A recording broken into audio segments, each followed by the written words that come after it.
Hello बच्चों, welcome to your channel cam tutorial by Ankush Mehta. देखिए, आज हम स्टार्ट करने जा रहे हैं 11th क्लास की केमिस्ट्री का कंप्लीट कोर्स। और इसकी शुरुआत करेंगे हम लोग 11th क्लास की केमिस्ट्री के सबसे पहले चैप्टर से, जिसका नाम है some basic concept of chemistry. अब बड़ा बेसिक सा चैप्टर है, इसमें केमिस्ट्री में जितनी भी बेसिक टर्म्स आएंगी उनके बारे में हम लोग डील करेंगे। तो एक एक करके हम लोग सभी बेसिक टर्म्स को पढ़ेंगे। तो देखिए, इस चैप्टर को स्टार्ट करने से पहले सबसे पहले हमें ये पता होना चाहिए। देखो, हम लोग केमिस्ट्री पढ़ने जा रहे हैं। अब जो आप 10th में पढ़ के आए हो 11th में, उससे थोड़ा सा सिस्टम डिफरेंट हो जाता है। अब आप अपने सब्जेक्ट्स को लेके पर्टिकुलर हो गए। आप लोगों ने साइंस चूज़ करा तो उसमें आपको फिजिक्स केमिस्ट्री मैथमेटिक्स पढ़ना है अगर आपने नॉन मेडिकल रखा है, और आपको फिजिक्स केमिस्ट्री बायोलॉजी पढ़ना अगर आपने मेडिकल स्ट्रीम में एडमिशन लिया है। तो केमिस्ट्री आपको दोनों में पढ़नी पड़ेगी, चाहे आप मेडिकल लेंगे या आप नॉन मेडिकल लेंगे। तो अब स्ट्रीम आपकी वास्ट हो जाएगी। अब आपने साइंस को बड़े वास्ट तरीके से पढ़ना है। क्लियर? तो इससे पहले कि मैं अपना लेक्चर स्टार्ट करूं, सबसे पहले हमें ये पता होना चाहिए कि जिस सब्जेक्ट को हम लोग पढ़ने जा रहे हैं उस सब्जेक्ट में हमने पढ़ना क्या क्या है, और उस ब्रांच ऑफ साइंस है ना, केमिस्ट्री पढ़ना ना हमने। तो chemistry is basically branch of science. तो जिस ब्रांच को हम पढ़ने जा रहे हैं, एक्चुअली उस ब्रांच में हम लोग पढ़ेंगे क्या, और वो ब्रांच किन किन चीज़ों से डील करती है, सबसे पहले तो हमें यही क्लियर होना चाहिए। क्लियर? तो सबसे पहले मैं आपको बताऊंगा कि केमिस्ट्री कौन सी ब्रांच है और इसका काम क्या है। क्लियर? तो जल्दी से इस केमिस्ट्री की डेफिनेशन देखेंगे और उसको समझने की कोशिश करेंगे कि एक्चुअल में केमिस्ट्री का काम है क्या। क्लियर? तो चलिए, तो chemistry is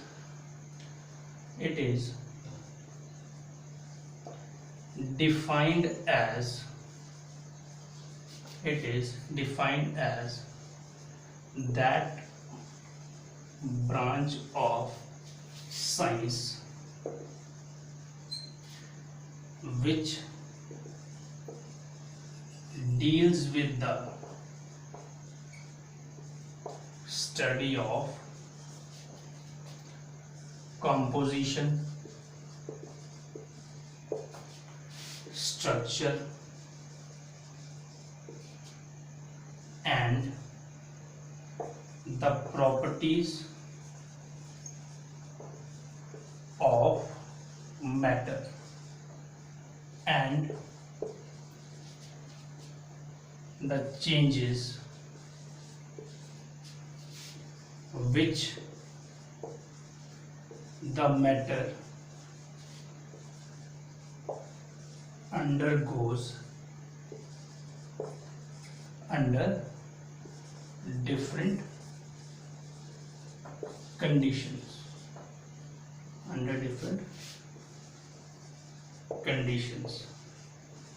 and the laws which governs these changes। थोड़ी सी लंबी डेफिनेशन है लेकिन बहुत इजी है। सबसे पहले आप इस डेफिनेशन को ध्यान से पढ़ लो, फिर हम इसको समझते हैं कि इस डेफिनेशन में एक्चुअल में बता क्या रखा है। तो चलिए अब इस डेफिनेशन को समझते हैं हम लोग अच्छे से। तो डेफिनेशन क्या कहती है कि it is defined as that branch of science, ये साइंस की ऐसी ब्रांच होती है which deals with the study of composition, structure and the properties of matter. सबसे पहले चीज इसका काम क्या है कि किसी मैटर का कंपोजिशन कैसा, मतलब वो किस किस से मिलकर बना। जैसे अगर मैं नमक की बात करूं, NaCl जो कॉमन साल्ट होता है, तो that is made up from, सबको पता है 10 में पढ़ गया है, उसका फॉर्मूला क्या होता है NaCl, है ना। कॉमन साल्ट, टेबल साल्ट जो होता है वो किससे बना, NaCl से। तो इसकी कंपोजिशन क्या आ गई कि भाई इसमें सोडियम भी है और क्लोरीन भी है। क्लियर? तो मतलब जिस मैटर की हम लोग बात कर रहे हैं उसकी कंपोजिशन को स्टडी करती है केमिस्ट्री की, वो किस किस से मिलकर बना हुआ है। क्लियर? और फिर उसका स्ट्रक्चर कैसा है, मतलब जो एटम या जो मॉलिक्यूल्स किसी एक मैटर को बना रहे हैं वो स्पेस में किस तरीके से अरेंज हुए हैं, that is called structure. And the properties of matter, और उस मैटर की क्या क्या प्रॉपर्टीज हो सकती हैं। जैसे मेटल आपके पास कोई है ना, आयरन जैसे, तो आपको आयरन है या कोई जैसे गोल्ड ले लो आप, तो आपको पता है मेटल्स का नेचर कैसा होता है, दे आर लस्ट्रस, वो चमकते हैं ना मेटल्स। तो ये मेटल्स की एक प्रॉपर्टी है। तो मतलब किसी भी तरह का जो मैटर है उसकी कंपोजिशन कैसी है, उसका स्ट्रक्चर कैसा है, और उस मैटर की क्या क्या प्रॉपर्टीज है। जैसे मैं एग्जांपल ले लूँ यहाँ पे, HCl आपका क्या है, एसिड है, ये भी एक मैटर है ना। मैटर क्या होता है, कोई भी चीज़, anything that occupies some space have mass is called matter short में, है ना। तो मैं रिएक्शन ले लेता हूँ HCl और NaOH के बीच की, है ना। तो जब ये दोनों आपस में रिएक्ट करेंगे तो क्या बनता है, NaCl प्लस वाटर, है ना। तो देखो यहाँ भी ये इसकी एक प्रॉपर्टी है कि एसिड रिएक्ट करता है बेस के साथ और क्या बनाता है, सॉल्ट, क्लियर।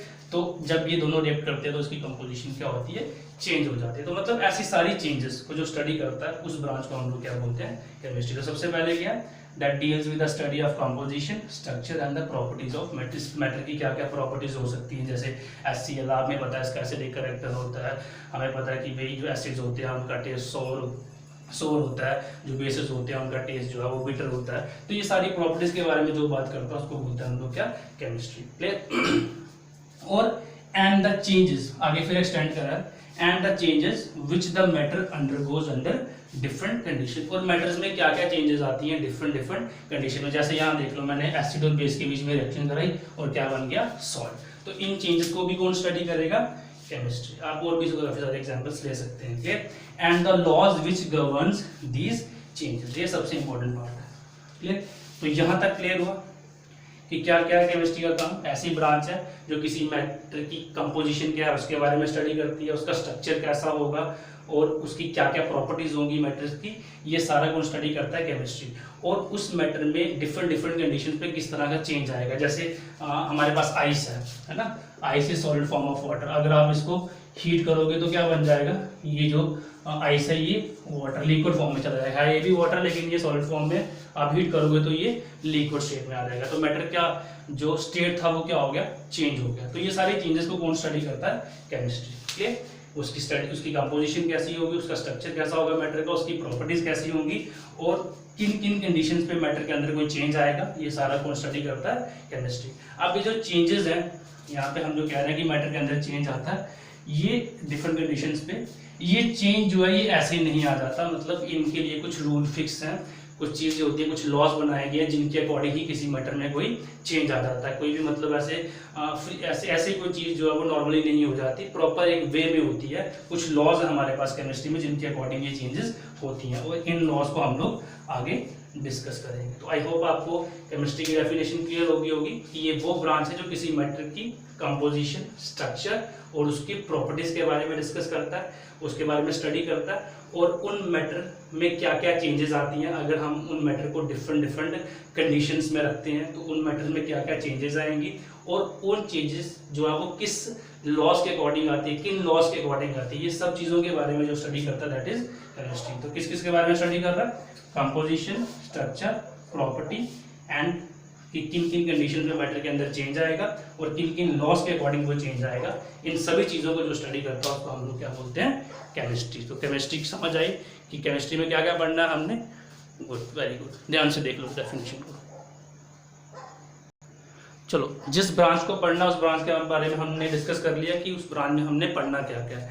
अब हम इस ब्रांच की कुछ इंपॉर्टेंस देख लेते हैं ना, हर चीज़ की कुछ ना कुछ इंपॉर्टेंस होती है। अब हम इस केमिस्ट्री ब्रांच की जो है वो कुछ इंपॉर्टेंस देख लेते हैं कि क्या क्या इसकी इंपॉर्टेंसेस होती है, क्लियर। तो केमिस्ट्री की बहुत ज़्यादा इंपॉर्टेंस है हमारी डेली लाइफ में भी और ऐसे भी पूरे वर्ल्ड को काफ़ी सारी चीज़ें जो है वो केमिस्ट्री की वजह से मिली हैं। तो chemistry is very beneficial for us. तो वो कुछ इंपॉर्टेंस हम लोग केमिस्ट्री की देखेंगे, क्लियर। तो नेक्स्ट टॉपिक हमारा क्या है, इंपॉर्टेंस ऑफ केमिस्ट्री, ठीक। अगला टॉपिक हमारा क्या है, इंपॉर्टेंस ऑफ केमिस्ट्री। तो काफ़ी सारी फील्ड में केमिस्ट्री की इंपॉर्टेंस है। सबसे पहले जिस फील्ड को हम लोग डिस्कस करेंगे दैट इज इन एग्रीकल्चर। सबसे पहले जो हम लोग डिस्कस करेंगे केमिस्ट्री की इंपॉर्टेंस को वो करेंगे इन एग्रीकल्चर। देखिए एग्रीकल्चर में केमिस्ट्री की बहुत ज़्यादा आप कह सकते हो कि रोल प्ले करा है एग्रीकल्चर की एडवांसमेंट में। अगर मैं यहाँ पे एग्जांपल ले लूँ तो increase in the production of crops. जो फसलें आपको पता है कि पुराने सिस्टम में हम लोग बड़े नॉर्मल तरीके से खेती किया करते थे, बारिश पे डिपेंड होते थे, हमारे पास नहरों का सिस्टम प्रॉपर नहीं था, हम लोग नॉर्मल जो हमारी फर्टिलाइजर्स होते हैं जो मैन्यूर होती है जो, उसी से हम लोग क्या करते थे अपनी मतलब fertiliser as a fertiliser manures को यूज़ करते थे। जो हमारे एनिमल्स की होती है कौज या फैलोज की, उनकी मैन्यूर को ही हम लोग यूज़ किया करते थे एज अ फर्टिलाइज़र, जिससे हमारी क्रॉप प्रोडक्शन जो है वो इतनी ज़्यादा हो नहीं पाती थी। क्लियर।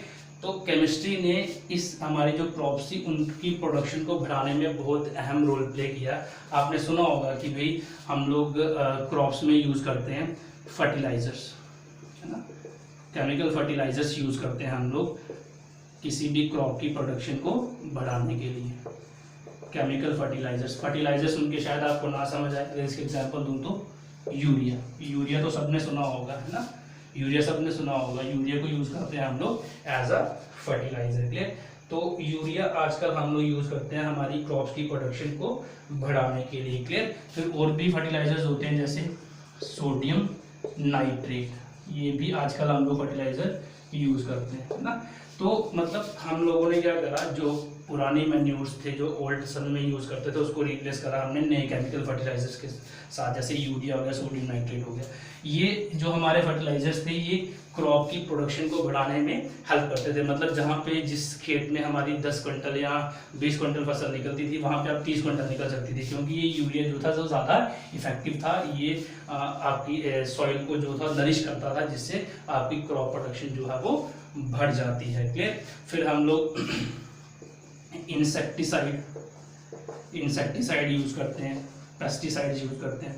आपने सुना होगा कई बार कि कीड़ा लगने से सारी फसल खराब हो गई है, तो उसको बचाने के लिए, उस कीड़े से या उस बैक्टीरिया से, उस फंगस से बचाने के लिए हम लोग इंसेक्टिसाइड, पेस्टिसाइड, फिर फंजीसाइड्स, ये सारी हम लोग केमिकल यूज़ करते हैं ताकि किसी कीड़े की वजह से, किसी बैक्टीरिया की वजह से जो आपकी फसल, किसी इंसेक्ट की वजह से आपकी फसल जो है वो खराब ना हो।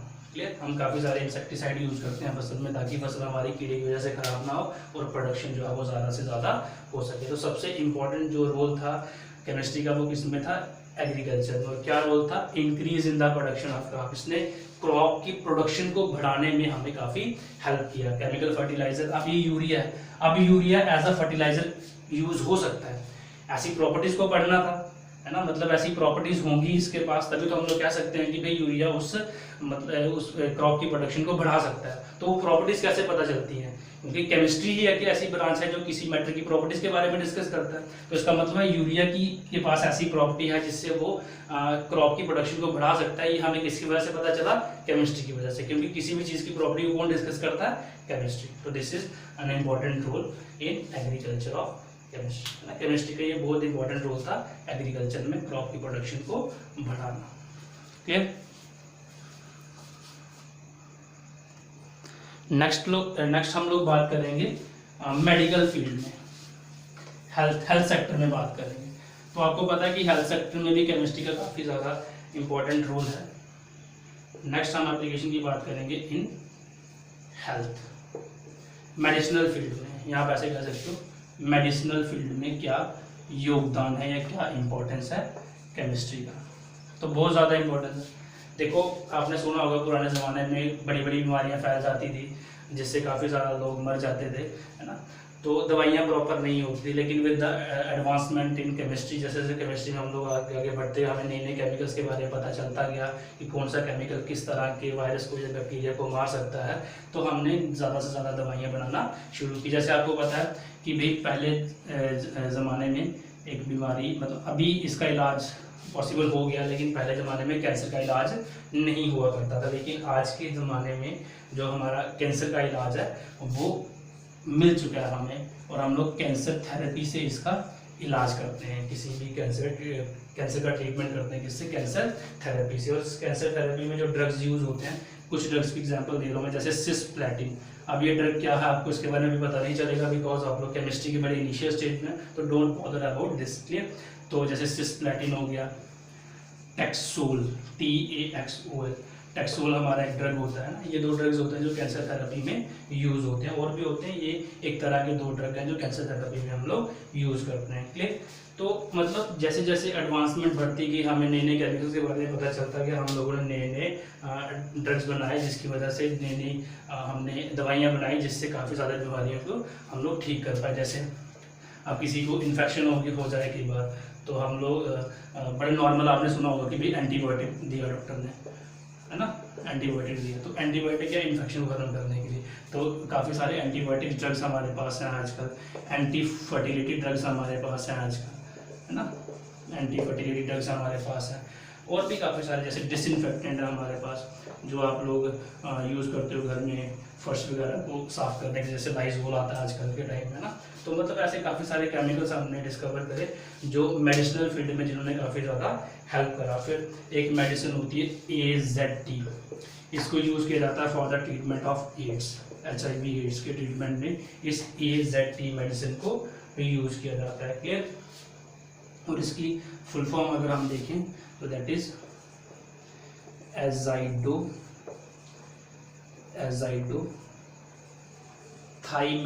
अभी आपको ये इतना ज़्यादा समझ नहीं आएगा इस ड्रग के बारे में, ये नाम के बारे में, तो आपने इसके बारे में बॉदर नहीं करना है। क्लियर। तो एजाइडोथाइमिडीन ये हमारा ड्रग्स है जो एड्स को क्योर करने में हेल्प करता है। क्लियर। तो मतलब जैसे जैसे हम केमिस्ट्री में आगे बढ़ते गए हमें नए नए केमिकल्स के बारे में पता चलता गया। अब कौन सा केमिकल, कौन सा ड्रग किस बीमारी को ठीक कर सकता है, किस बैक्टीरिया को किल कर सकता है, किस वायरस को किल कर सकता है, ये हमें कैसे पता चलेगा, जब हमें पर्टिकुलर उस वायरस की प्रॉपर्टी, उस बैक्टीरिया की प्रॉपर्टीज़ के बारे में पता होगा और उस केमिकल की प्रॉपर्टीज़ के बारे में पता होगा कि भाई ये अगर एक्ट करेंगे तो ये इसके एक्शन को न्यूट्रलाइज कर सकता है। तो ये सारी काम किसका होता है, केमिस्ट्री का। क्लियर। जैसे आजकल जो आपको पता, सभी आप न्यूज़ में सुन रहे हो कि कोरोना वायरस काफ़ी ज़्यादा फैल चुका है, तो उसका भी रिसर्च चल रही है, उसके लिए भी जल्दी ही आई होप कोई दवाई बन जाएगी। तो ये किसकी वजह से पॉसिबल हो पाएगा, केमिस्ट्री की वजह से, क्योंकि केमिस्ट्री का ही काम है नए नए केमिकल्स को डिस्कवर करना, नए नए केमिकल्स की प्रॉपर्टी को स्टडी करना, वो कहाँ पे यूज़ हो सकते हैं, इन सभी चीज़ों के बारे में पता लगाना किसका काम है, केमिस्ट्री का काम है। क्लियर। इसके बाद नेक्स्ट अगर हम बात करें तो इन्वायरमेंट को सेव करने के लिए भी केमिस्ट्री का काफ़ी ज़्यादा जो है वो इम्पोर्टेंस है। नेक्स्ट हमारा जो आ जाएगा that is saving the environment. Environment को बचाने के लिए भी केमिस्ट्री का काफ़ी ज़्यादा जो है वो इम्पोर्टेंस है और योगदान है। देखिए आजकल जैसे पेट्रोल, डीजल, कैरोसिन ऑयल, है ना, इन सभी को यूज़ हम लोग करते हैं ना। नॉर्मली वुड भी हम लोग एज अ फ्यूल यूज़ करते हैं ना। तो इनसे क्या होता है, काफ़ी हार्मफुल जो है वो गैसेस निकलती हैं और वो गैसेस जो है वो हमारे इन्वायरमेंट को पोल्यूट करती हैं, मतलब they give rise to global warming, मतलब पोल्यूशन कॉज करती हैं, है ना। ये क्या करती हैं, पोल्यूशन कॉज करती हैं और उस पोल्यूशन से फिर क्या होता है, ग्लोबल वार्मिंग होती है। ये गैसेस जो यहाँ से निकलती है इनके बर्निंग से वो काफ़ी ज़्यादा हाई अमाउंट में पोल्यूशन काज करती है, जिससे क्या होती है, ग्लोबल वार्मिंग होती है। और इस पोल्यूशन को कम करने के लिए और इन हाई पोल्यूशन कॉजिंग जो हमारी ये फ्यूल्स हैं इनको रिप्लेस करने के लिए आजकल एक नया फ्यूल चला। अगर आप लोगों ने कभी दिल्ली विजिट करा हो तो वहाँ पे आपको ग्रीन और येलो कलर के ऑटो दिखते हैं जो चलते हैं CNG पे। CNG is what, compressed natural gas. क्या फुल फॉर्म है इसकी, कंप्रेस्ड नेचुरल गैस। ये जो CNG हमारी कंप्रेस्ड नेचुरल गैस है ये काफ़ी ज़्यादा पोल्यूशन कॉज करती है in comparison to these fuels, जैसे पेट्रोल हो गया, डीजल हो गया। करती है ये भी काज, लेकिन बहुत कम। जहाँ पे ये 100% करेंगे ये 30% ही करेगी, 40% करेगी। तो मतलब ये नया जो हमारे पास फ्यूल आया इसकी वजह से पोल्यूशन की समस्या काफ़ी कम हुई है। तो ये कैसे हो पाया, अब CNG भी इनकी तरह एक्ट कर सकती है, वो भी इनकी तरह फ्यूल के जैसे यूज़ की जा सकती है। ये हमें कैसे पता चला, जब हमने इसकी प्रॉपर्टीज़ को डिस्कस करा। अगेन प्रॉपर्टीज़ को कौन डिस्कस करता है, केमिस्ट्री। तो this is again a very good importance of chemistry की। इन्वायरमेंट को बचाने के लिए भी केमिस्ट्री ने काफ़ी सारी चीज़ें को डिस्कवर करा। जैसे आपके प्लास्टिक है, प्लास्टिक की जगह पे प्लास्टिक अगर आप देखा आपने पढ़ा होगा कि दिस इज नॉन बायोडिग्रेडेबल, है ना। नॉन बायोडिग्रेडेबल होता है, मतलब इसको आप लोग ख़त्म नहीं कर सकते, ये ख़त्म नहीं होता। 50 साल बाद भी ज़मीन से निकालोगे तो वैसा का वैसा ही मिलेगा। तो प्लास्टिक की जो चीज़ें हम लोग यूज़ करते हैं जो कि नॉन बायोडिग्रेडेबल होती हैं, उसके जगह पे आजकल बायोडिग्रेडेबल चीज़ें से मतलब बेसिकली डिस्पोजल यूज़ करते हैं हम लोग इसमें। और आजकल जो डिस्पोजल नए आ रहे हैं थोड़े कॉस्टली हैं, लेकिन वो किस सबस्टांस से बने हैं, बायोडिग्रेडेबल सब्सटेंसेस से, मतलब जो पहले डिस्पोजल प्लास्टिक के आते थे, आजकल नए डिस्पोजल आना स्टार्ट हुए हैं जो बायोडिग्रेडेबल सब्सटेंस से बने और वो इजीली डिस्पोज ऑफ हो जाते हैं इन्वायरमेंट में, के वो खत्म हो जाते हैं। तो मतलब ये भी एडवांसमेंट किसकी वजह से हो पा रही है, केमिस्ट्री की वजह से। क्लियर।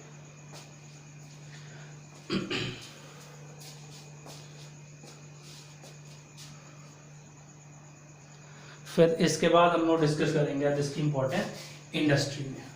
देखिए केमिस्ट्री की काफ़ी ज़्यादा इंपॉर्टेंस आपके पास इंडस्ट्रीज़ में भी है। आजकल नंबर ऑफ इंडस्ट्रीज जो है वो रन हो रही है और उन सभी इंडस्ट्रीज में आपके तरह तरह के केमिकल कंपाउंड जो है वो यूज़ होते हैं। ठीक है, इन इंडस्ट्रीज देखिए इंडस्ट्रीज में काफ़ी ज़्यादा इंपॉर्टेंस है केमिस्ट्री की अगर बात की जाए तो। तरह तरह की आजकल हमारे पास इंडस्ट्रीज है, जैसे ग्लास इंडस्ट्रीज हो गई है ना, सीमेंट इंडस्ट्री हो गई, टेक्सटाइल इंडस्ट्री हो गई है ना, और भी काफ़ी सारी आपके पास इंडस्ट्रीज है। शुगर इंडस्ट्री हो गई, पेट्रोलियम इंडस्ट्री हो गई है ना, एक्सेट्रा। मतलब काफ़ी सारी इंडस्ट्रीज है और हर इंडस्ट्री जितनी मैंने यहाँ पे लिखी है कोई ना कोई केमिकल कंपाउंड यूज होता है। जैसे टेक्सटाइल है, टेक्सटाइल में आपको पता है कपड़ा वगैरह तैयार होता है टेक्सटाइल की मिल में है ना, तो कपड़े को कलर भी करना है, कलर में डाइज लगेंगी, dyes again what chemical compounds है ना। तो ग्लास है, ग्लास भी किसी न किसी केमिकल कंपाउंड से बनने का। सीमेंट है, सीमेंट में आपको पता है काफ़ी सारी चीज़ें बढ़ती है, जैसे एस्बेस्टस हो गया, रॉक मिनरल्स हो गए, काफ़ी सारे सीमेंट में पड़ते हैं। शुगर है, शुगर को प्योर करने के लिए, उसको वाइट करने के लिए चारकोल का यूज़ होता है ना।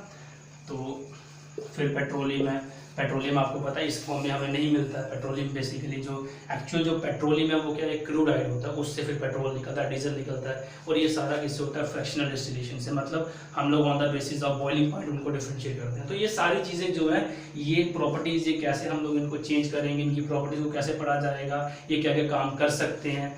तो अब ये मिल्स हैं, मिल्स को स्टिब्लिश करने में आपको पता है बड़े बड़े प्लांट लगाए जाते हैं जिसमें मेटल यूज़ होते हैं। अब कौन सा मेटल किस जगह पे यूज़ होगा, ये ऑल दैट सारी चीज़ें प्रॉपर्टीज़ के अकॉर्डिंग डिसाइड की जाती हैं। और ये प्रॉपर्टीज़ हमें तभी पता चल सकती हैं। और ये अगर हमें पता हो कि उस मैटर का स्ट्रक्चर कैसा है, इस मैटर की हम लोग बात कर रहे हैं, उस मैटर की कंपोजिशन कैसी है, तो ये सारा कौन स्टडी करता है, केमिस्ट्री। तो इसलिए इंडस्ट्रीज में भी केमिस्ट्री की काफ़ी ज़्यादा जो है वो इम्पोर्टेंस है। ठीक। अब इसके बाद हम बात करेंगे न्यूक्लियर और एटॉमिक एनर्जी की। इसके बाद हम लोग एक बात करेंगे nuclear and atomic energy.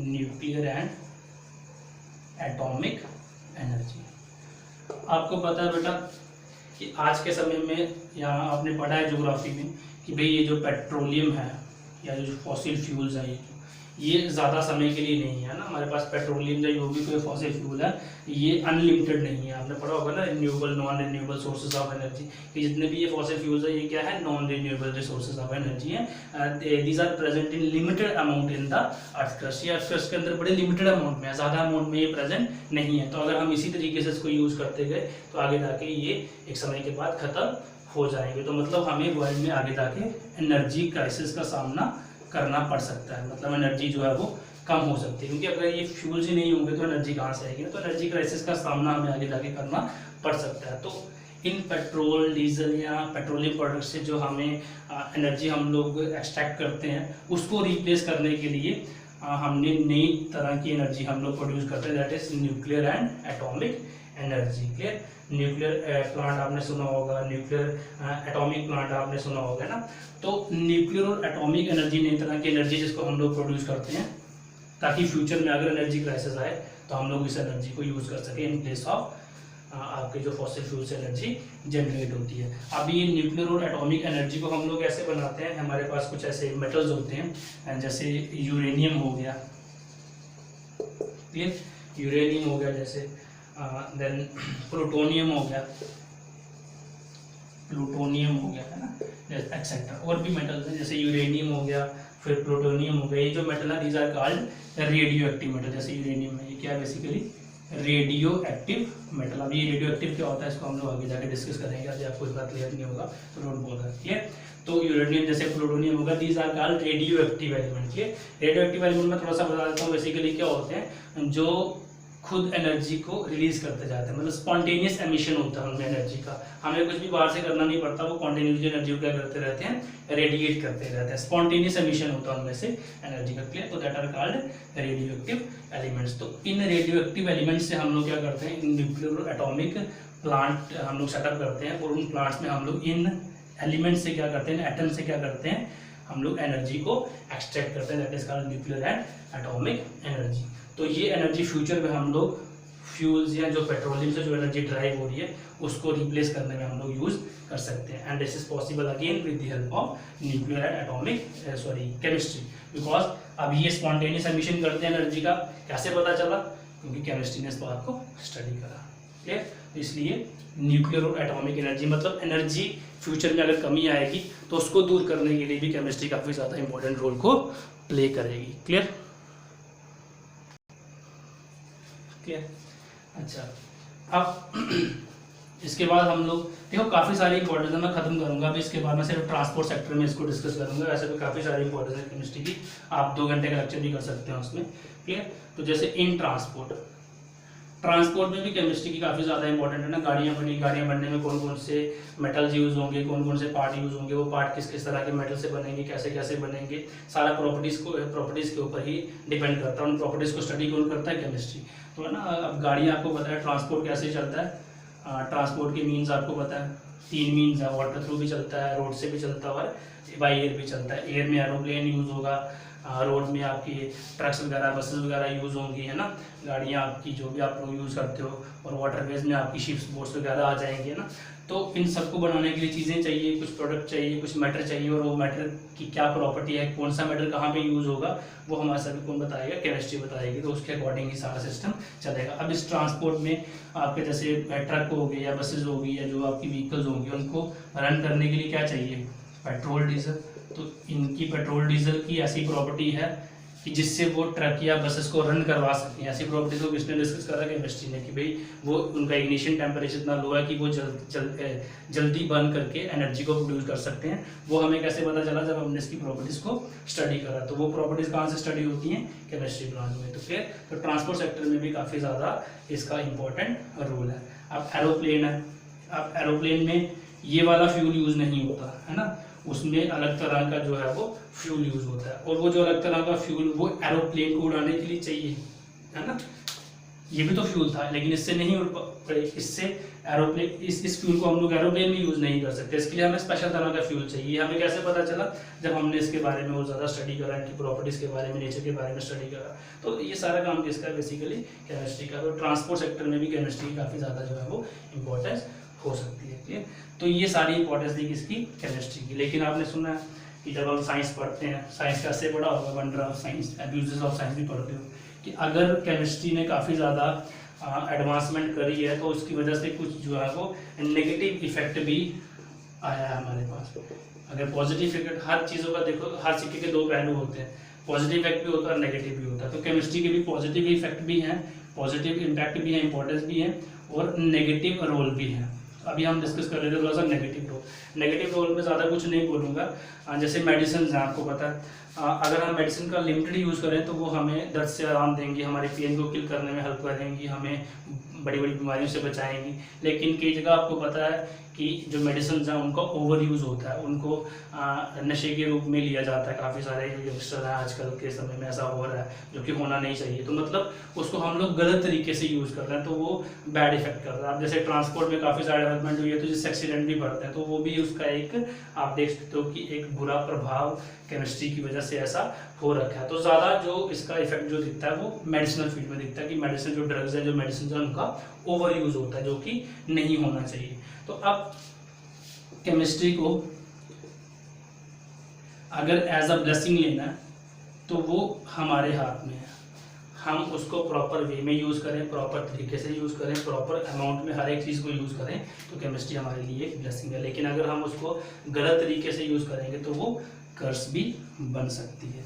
Clear. तो दिस डिपेंड्स ऑन अस, ये हमारे हाथ में है कि हमने केमिस्ट्री को किस तरीके से लेना है। इसकी जो चीज़ें हमें, जो नए नए केमिकल जो भी हमें चीज़ें यूज़ करने में मिल रही हैं, वो हमें कैसे अडॉप्ट उनको करना है और कैसे उनको सही वे में यूज़ करना है, तो ये हम पे डिपेंड करता है। तो हमें चाहिए कि हम लोग इसको सही तरीके से यूज़ करें।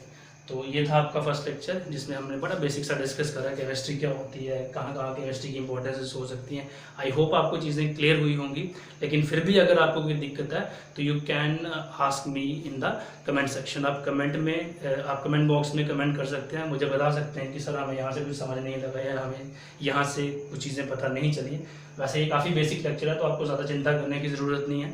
आगे और बड़ी सारी इसमें इंटरेस्टिंग चीज़ें आएंगी जिनको हम लोग एक एक करके डिस्कस करेंगे। तो कोई भी अगर आपको प्रॉब्लम है तो कमेंट सेक्शन में मुझे ज़रूर बताना, क्लियर। और वीडियो को पूरा देखना, और इसको अगर आपको अच्छी लगेगी तो लाइक बटन को प्रेस कर देना, और मेरे चैनल को सब्सक्राइब जरूर करना अगर आपको वीडियो अच्छी लगी है। मैं ऐसे ही आपके लिए नई नई वीडियोज़ बनाता रहूँगा। And stay safe in this quarantine time, and if you like this video, share, subscribe my channel and like the video. And any problem तो कमेंट सेक्शन में बता देना। Thank you very much. जय हिंद।